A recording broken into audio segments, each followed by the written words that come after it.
Maybe it's because I'm a Londoner that I love London so. Maybe it's because... I was born in 1934 in an area of East London called Whitechapel. It's in the borough of Stepney. It was called Stepney then, it's now called Tower Hamlets for some reason. As a kid, I would never answer to the name of Jerry for these reasons. During World War II, when I was very young, we hated the Germans, we despised them, and they were called Jerrys. So being called Jerry was not very nice. Another reason that I wouldn't answer to Jerry, and this is the main reason, is in England, a Jerry is a chamber pot. And I hated being called Jerry under the bed. And as a result, I would never answer to that name. I now go by the name of Jerry because most Americans don't know about chamber pots. Both my parents were immigrants. My mother was born in Poland and came to England when she was about 8 years old. My father was born in Russia or Poland, I'm not quite sure where, and came to England as a very young child. I was the youngest of 4 children. My oldest sister Hetty was 16 years older than me. My brother Toby was 12 years older than me, and my brother Norman was 8 years older than me. Although, as I said, my parents were born out of England, they both spoke English with a Cockney accent. You couldn't tell from the way they spoke that they were not English born. They also spoke a lot of Yiddish, especially when they didn't want me to understand what they were saying. But I actually learned more than they realized, so often I did know what they were saying, at least some of it. We lived in a 2-bedroom flat, and we lived on the 4th floor. At least it would be the 4th floor in this country. In England, it was the 3rd floor.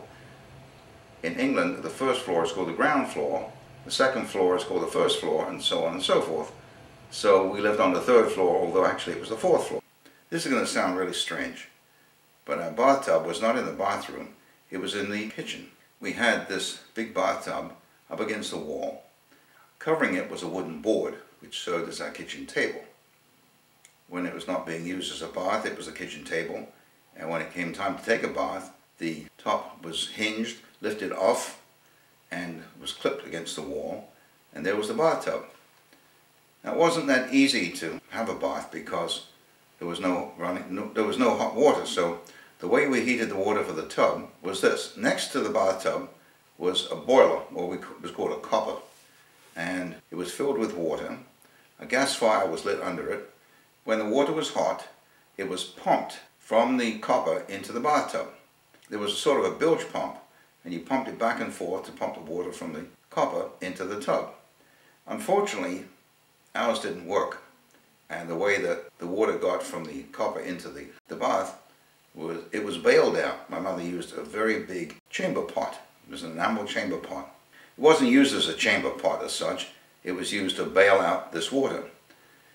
So she had to dip the water out of the copper into the tub. And she usually got first crack. She had a bath, and then she'd heat some more water, and my father would take the bath, and then it went through the family.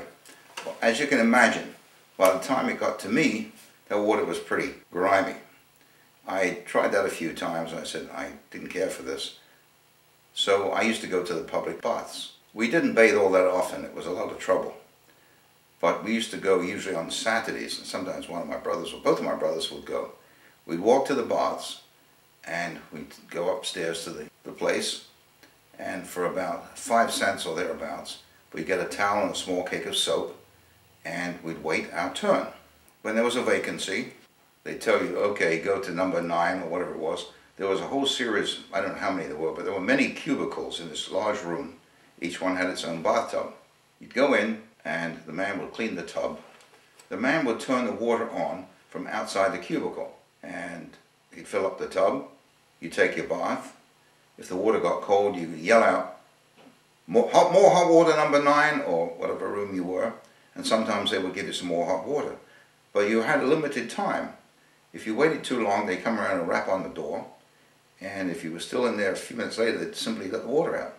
During the war, all of the lawns around our flats were dug up, and people planted vegetables or tomatoes and stuff.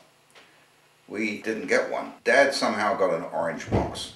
He carried it up to the top floor, and then he filled it with pails of soil and planted tomatoes in it. He also went around and picked up the horse manure, because there were plenty of horses around still. The milk floats and the beer wagons. There was no shortage of horse manure in the streets. Dad used to go around after work sometimes with his bucket and spade and get fresh manure. He could only plant a few plants, but he really liked doing that, and we'd hear about it. Every time there was a new leaf or a new blossom, he'd get a report about his garden. There were no elevators to get up to the 4th floor. There were 8 flights of steps. I sometimes wonder how my mother managed to carry all those heavy bags of groceries as she did every day, because she went shopping every day. We didn't have a refrigerator, so she had to go shopping every day. Most of the shopping she did was in the neighborhood, in the Petticoat Lane Market. The flat was what I suppose in this country would be called a cold water flat, since the only hot water we had was from a heater that went over the sink in the kitchen. It was a small instant-on gas heater. You turn the water on and instantly hot water came out. But that was the only place that we had hot water. The flat was on 2 levels. The kitchen and the front room, or the parlor, was on the 1st level, and the 2 bedrooms were upstairs. Oh, we also had a bathroom downstairs, of course. If we wanted heat, we had to light a fire in the fireplace, and we burned coal, which was rather messy. But the only room that had a fireplace was the front room. For the bedrooms, we used an electric space heater. It was cold in the wintertime, but you were used to it. In England, it never really gets as cold as it does in America. If it got down to freezing, it was unusual. And in the summertime, it never got much above 70, 75. If it got higher than 75, people were complaining about the heat because nobody had air conditioning. There was a big coal cupboard under the stairs where the coal was kept, and from time to time, coal man would deliver sacks of coal. Must have been a terrible job carrying those 100-weight sacks of coal up those 8 flights of stairs and dumping it in a coal cupboard. And they didn't bring one, they had to make 8, 10 trips. I know my mother always hated those days when the coal man came, because when they dumped the coal in the coal cupboard, the coal dust would go everywhere in the flat, and she'd spend the rest of the day cleaning up. The area we lived was very close to Spitalfields Market, which at that time was the London wholesale vegetable and fruit market. The name Spitalfields was a contraction of hospital fields, because in the Middle Ages there was a monastery there with a hospital. Not that many years ago, during some excavations, archaeologists dug up a coffin from a very rich Roman woman, and the coffin was made of lead.